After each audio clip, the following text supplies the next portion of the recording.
you say I'm anti-woke, when you talk about wokeness, you're saying I'm anti-black and I don't want black people to speak up for themselves. I don't want equality and justice for black folks. Congresswoman Cori Bush believes, quote, "Don't let a fascist tell you what being woke means." In this past week's House Oversight Committee hearing about environmental, social, and governance, Bush said that anti-woke means you're anti-black. But of course, let's welcome in Diante Johnson, founder of the Black Conservative Movement and a Project 21 member. Donna Jackson, a policy analyst and also a Project 21 member, joins us to discuss. Plus, let's welcome back our special guests, Katie Cherdatsky and Carla DeVeller, to key their thoughts on Congresswoman Bush is anti-woke means you're anti-black. Boy, that's a mouthful. Welcome, everyone. Well, Diante, let's play a little more of Bush's speech.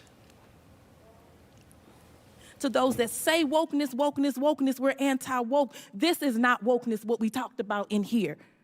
And you should be on the side of folks who are woke because we're saying no more oppression against our community.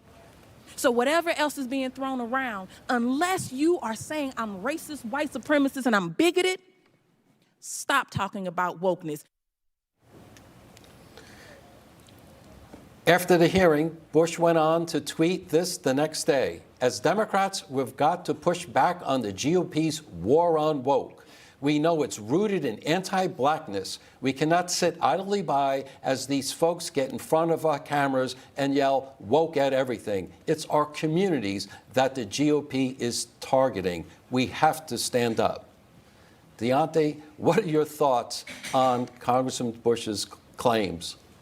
Well, I remember those hats we wore during the 2020 Trump campaign that said woke on it. I guess all the black voices for Trump is racist against the black community as well. But what I like for Cori Bush to focus on is education in America and black America. I want her to focus on the economy. Let's focus on that, because what the Democratic Party is doing, that is racist against the black community. That is what's hurting the black community.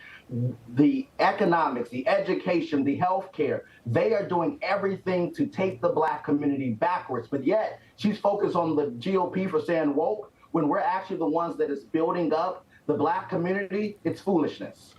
And Diante and Donna, it's great to see both of you. Donna, what is your reaction to all of Bush's statements about anti-woke, meaning you're anti-black?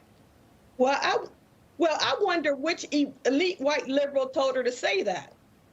I mean, this is a woman whose district, St. Louis, was named the most violent city in America, beating out Los Angeles, Chicago, and New York. I wish she was more concerned about helping the people in her district and other black communities instead of helping elite white liberals get rich off of government environmental justice slush funds by propping up black people. She's so out of touch. And this is just another way of proving that. If green canopies and solar panels are not the priority of black Americans, just like Dante said. And Katie, where do you weigh in on this?